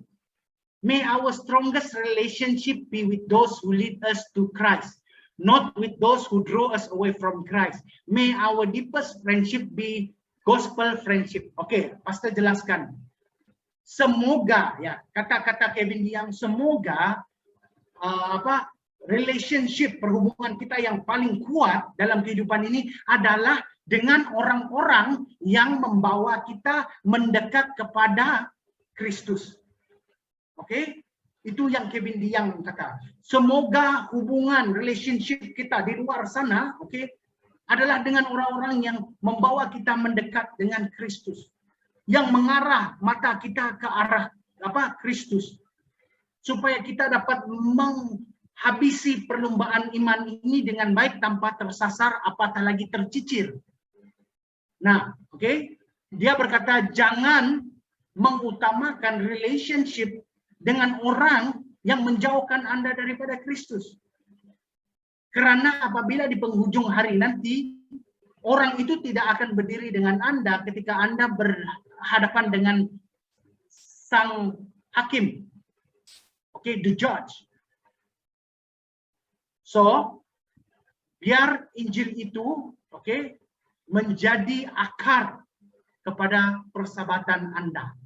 Oke, biar kekristenan itu menjadi akar kepada perhubungan Anda dengan orang lain yang membawa Anda mendekat kepada Kristus. Itulah sebabnya kamu lihat pastor-pastor yang pastoral, ya, pastor-pastor yang pastoral. Mereka mengajak kita fellowship. Tiap-tiap hari mereka send di teks ini.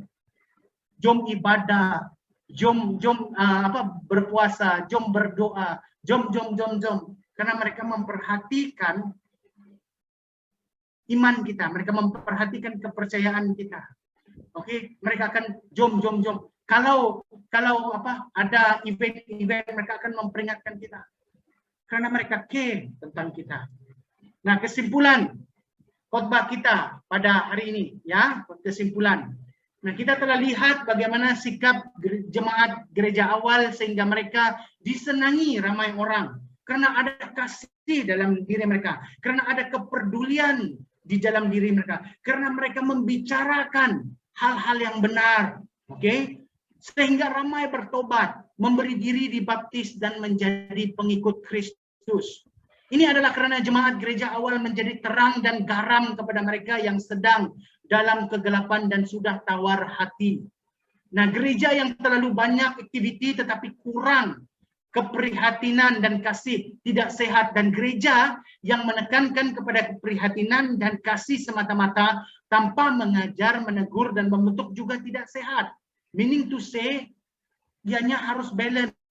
Gereja itu menjadi tempat di mana kita mengajar kebenaran firman Tuhan, dan gereja itu juga menjadi tempat di mana kita memperhatikan, saling mendorong dan peduli antara satu sama lain. Nah, benar gereja adalah hospital bagi orang berdosa. Benar, ianya adalah hospital bagi orang berdosa. Ianya juga adalah persekutuan kudus, ya, bagi orang-orang kudus. Nah, maka itu jadilah, ya, pastor dorong semua yang ada pada pagi ini, maka itu jadilah seperti jemaat gereja awal yang peduli tentang orang lain, dari soal kebajikan hingga ke soal spiritualnya juga. Kalau kamu lihat Yesus, ya, saya sangat senang melihat Yesus. Maka itu dia adalah role model terbaik, terhebat, teragung kita. Yesus, dia duduk bersama-sama dengan ahli Taurat, orang Farisi. Dia menjawab mereka jika perlu. Yesus, dia duduk bersama dengan pemimpin-pemimpin kerajaan. Mereka yang ada pangkat dalam ketenteraan. Nah, Yesus juga duduk sama orang kebanyakan. Lihat 5.000 orang yang ikut dia. Lihat rumah-rumah orang yang mereka buka. Yesus, boleh kau datang pergi rumah aku kah? Yesus, boleh kau datang di rumah aku? Sampai Yesus juga duduk dengan pemungut cukai. Nah, Yesus juga makan bersama dengan Matius, ya, pemungut cukai. Yesus makan juga dengan Zekius, pemungut cukai dan yang dibenci oleh orang Yahudi. Yesus is everywhere. Yesus menunjukkan kepada kita bahwa everybody is a potential soul yang boleh diselamatkan untuk kerajaan Allah. Tetapi hari ini sekularisme telah masuk gereja, individualistik sudah masuk gereja. Kepentingan ataupun kalau saya guna perkataan yang lebih dalam, konflik of interest telah membuat judgment setengah orang tidak lagi menyerupai pelayanan gereja-gereja awal, apatah lagi Yesus Kristus. Nah, maka itu saya mengajak kita semua untuk melihat jiwa seperti Yesus, melayani seperti Yesus, welcome orang seperti Yesus. Oke, so sedikit daripada sabda firman Tuhan untuk kita semua pada pagi ini dan Tuhan memberkati. Sebelum saya menyerahkan masa seterusnya kepada Sis Katrina, mari saya mengajak kita semua untuk tunduk kepala dan berdoa. Bapa di surga, terima kasih buat sabda firman-Mu yang telah kami dengar pada pagi ini. Lembutkan hati kami supaya kami dapat mengerti apa yang telah kami dengar dan apa yang telah kami dalami. It's all about you, it's all about your kingdom. Dan ajar kami untuk meneladani jemaat gereja awal. Walaupun zaman berubah, esensinya tidak pernah akan berubah. Walaupun kami boleh bagi banyak alasan, tetapi kerinduan-Mu tetap sama, yaitu supaya kami terus beriman, saling memperdulikan, dan keluar untuk melayani. Dan Bapa, kami doakan agar semua yang ada pada pagi ini diberkati lewat daripada sabda firman Tuhan dan menjadi peringatan serta peneguh buat mereka.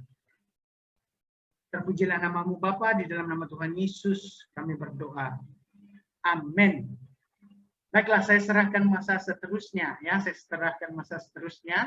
kepada Sis Katrina. Dipersilakan. Shalom dan selamat pagi jemaat Tuhan yang dikasihi sekalian. Jadi kita sudah sampai ke ruangan info gereja. Tapi sebelum saya membawa kita ke dalam ruangan info gereja, mari kita sama-sama memberi uang persepuluhan dan uang persembahan kita ke dalam tangan Tuhan. Kita kembalikan apa yang dimiliki oleh Tuhan, karena Tuhanlah sumber berkat bagi kita. Akaun gereja akan di-sharekan di skrin Anda pada saat ini. Anda boleh menulis nombor akaun tersebut ataupun screenshot melalui handphone Anda supaya Anda boleh memberi uang persembahan dan uang persepuluhan melalui akaun tersebut atas nama Bibi Kawan. Sebarang pertanyaan, Anda boleh berhubung dengan beliau untuk bertanya. Beliau merupakan bendahari gereja kita. Okey, saya percaya bahawa Anda semuanya telah mendapatkan akaun gereja kita. Mari saya bawa kita dalam info gereja kita yang pertama. Info gereja kita yang pertama ialah seperti biasa persekutuan doa kita pada setiap hari Rabu jam 8.30 malam melalui aplikasi Zoom. Link akan di-sharekan di dalam grup. So, mari saya mengajak kita, bagi kita yang berkelapangan pada hari Rabu, kita sama-sama datang ke Zoom untuk berdoa bersama. Bagi setiap perkara doa yang dinyatakan, bahkan kita boleh mendengar sharing firman Tuhan, sharing dari teman-teman yang lain yang saling buat kita saling menguatkan. Oke, so info gereja kita yang kedua ialah kita sudah menerima SOP terkini tentang pembukaan tempat ibadah, namun MPG akan bermesyuarat dan mengambil kira berbagai aspek sebelum membuka gereja semula. So, jemaat Tuhan yang dikasihi sekalian, stay tune semuanya agar kita tahu info gereja kita. So, saya berharap kita semua bersabar untuk menunggu keputusan dari para MPG kita sebelum pembukaan gereja nanti untuk beribadah secara fizikal. So buat masa sekarang kita masih beribadah secara online melalui Zoom dan link Zoom ini akan di-sharekan di dalam YouTube kembali. So siapa yang tak berkesempatan untuk ikut ibadah pada hari Ahad, anda boleh melihat kembali di YouTube channel Sabini Live. Okey, info gereja kita yang ketiga pula ialah sesiapa yang ingin dibaptiskan boleh berhubung dengan pastor sidang kita iaitu Pastor Billy untuk melakukan kelas baptisan secara online. Ada 3 sesi kelas sebelum baptisan dilakukan. Okey, sebab pertanyaan boleh berhubung dengan Pastor Billy. Okey, info gereja kita yang keempat pula ialah barang siapa yang berpindah kembali ke Sabah atau Sarawak atau ke gereja lain boleh memaklumkan hal tersebut kepada pastor sidang atau para MPG kita agar mereka dapat update sistem bagi gereja kita, jemaat yang masih bergereja di SNP. Okey, bagi info kita yang terakhir, yang kelima adalah pertemuan pastoral akan dimulakan namun hanya untuk individu yang sudah 2 dos lengkap vaksinasi dan akan dilakukan di tempat terbuka. Okey, so sekian ini info gereja kita pada pagi ini. Saya serahkan kepada host kita pada pagi ini. Okey, Tuhan berkati.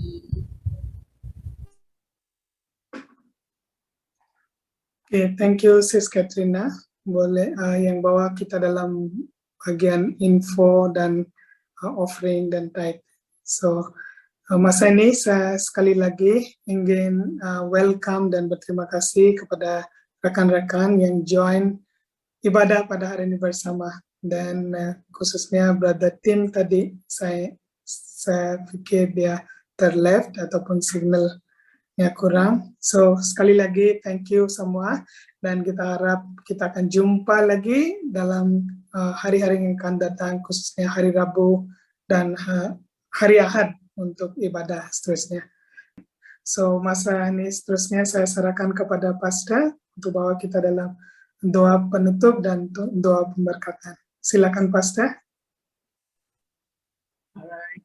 Bagus to see everybody senyum, nampak juga gigi kalian semua. Ya, yang tidak senyum itu saya rasa belum urus gigi ya. So mari kita semua tunduk kepala dan berdoa. Pastor akan memimpin kita. Kita berdoa sekarang.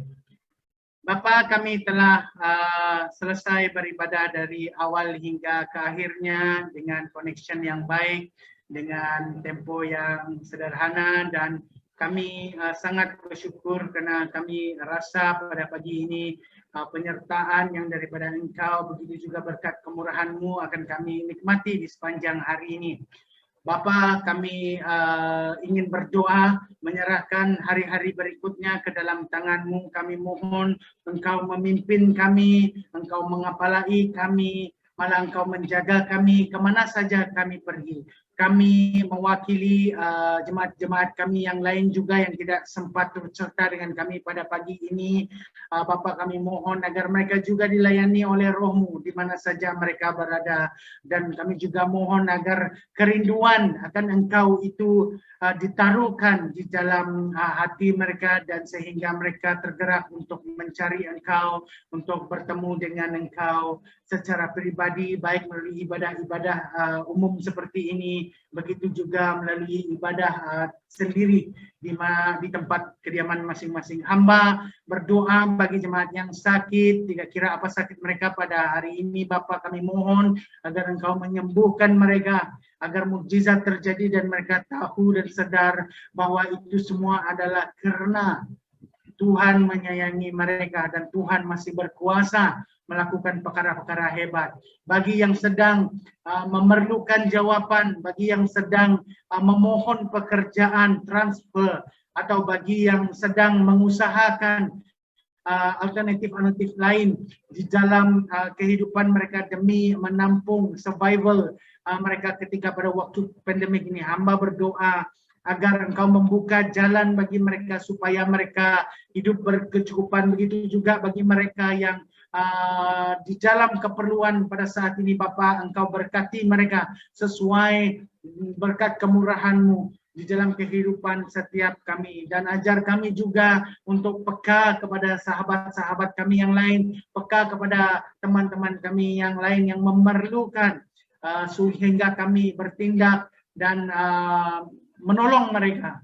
Bapa, hamba juga berdoa buat mereka yang patah hati, buat mereka yang sedang emosi down, buat mereka yang patah semangat, yang kehilangan pada saat ini. Bapa, kami tahu untuk menghadapi saat seperti itu, apatah lagi di keadaan pandemik seperti ini yang membataskan pergerakan dan kehadiran. Kami tahu Roh Kudus-Mu saja yang dapat menghiburkan. Namun pada masa yang sama, jangan menjadikan kami orang yang banyak memberi alasan, sehingga kami menggunakan alasan-alasan itu tidak menghubungi, tidak memperdulikan ataupun tidak tergerak untuk melayani orang lain, Bapa. Biarlah kami hidup tulus sebagai orang Kristen yang betul-betul mencerminkan Engkau, yang betul-betul mengasihi sesama. Dan kami juga berdoa agar gereja kami SIB Nilai terus tertutup bungkus, dijaga oleh malaikat-malaikat-Mu daripada gangguan orang-orang yang tidak berkenan. Kami juga berdoa agar gereja kami terus diberkati Engkau, agar lebih banyak lagi jiwa yang akan melangkah masuk melalui pintu itu, dan kami juga sebagai jemaat gereja, pemimpin gereja ada inisiatif untuk menggapai, untuk mencari jiwa-jiwa yang pernah tercicir atau jiwa-jiwa baru bersama dengan kami. Itulah tujuan SIB Nilai ini berada di posisinya, karena kami ini menjadi payung kepada pengembara-pengembara, perantau-perantau. Peringatkan kami sentiasa, Bapak, peringatkan kami sentiasa tujuan SIB Nilai ini wujud, Bapak. Maka itu hamba berdoa supaya kami semua lewat daripada khotbah pada pagi ini akan disegarkan, akan dikuatkan, perspektif kami akan diperbarui, dan kami sadar esensi-esensi yang diperlukan di dalam sebuah gereja itu. Terpujilah nama-Mu, Bapa. Jemaat SIB Nilai, sila angkat tanganmu. Tuhan memberkati engkau dan melindungi engkau. Tuhan menyinari engkau dengan wajah-Nya dan memberi engkau kasih karunia. Tuhan menghadapkan wajah-Nya kepadamu dan memberi engkau damai sejahtera. Hiduplah, berjalanlah bersama dengan penyertaan Allah Bapa. Hiduplah dan berjalanlah di dalam cinta kasih Yesus Kristus. Hiduplah dan berjalanlah di dalam pimpinan Roh Kudus. Biarlah semua yang engkau hasilkan, usahakan, menjadi kemuliaan untuk Tuhan saja. Jadilah terang dan garam di mana engkau berada. Dan jadilah pemberita Injil kepada jiwa-jiwa yang haus akan kebenaran firman Tuhan. Terpujilah nama Bapa, dalam nama Anak dan Roh Kudus kami berdoa. Amin.